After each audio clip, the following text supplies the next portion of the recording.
Aktivistët e iniciativës qytetare Zelen Human Grad kanë dalë me një apel drejtuar të gjithë kryetarëve të komunave të Shkupit që të heqin dorë nga fishekzjarret për natën e vitit të ri. Ata thonë se Shkupi është përsëri ndër qytetet më të ndotura në botë, me përqendrime jashtëzakonisht të larta të grimcave PM2.5 dhe PM10. Ndajse në kushte të tilla, çdo shpërthim shtesë është një goditje e drejtpërdrejtë për shëndetin e njeriut dhe mjedisin.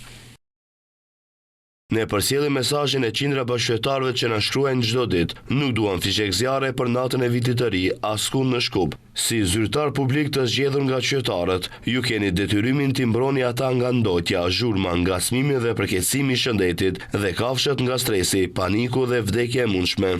Ndërkaq, ata thonë se organizimi i fishekzjarreve me para publike pas të gjitha informacioneve të provuara shkencërisht që kanë ndarë, siç shpjegojnë ata, është një vendim i vetëdijshëm për të injoruar realitetin në dëm të gjithë qytetarëve. Zelen Human Grad shton se ne nuk paguajmë për vendimet e dëmshme politike vetëm me paratë tona të fituara me mund, por ne paguajmë për to me gjën më të çmuar tonën, shëndetin. Ata thanë se madje do të shpallin publikisht emrat e të gjithë kryetarëve të bashkive të Shkupit, që do të angazhohen të mos organizojnë fishekzjarre për vitin e ri, pasi që sipas tyre Shkupi di të festojë me dinjitet.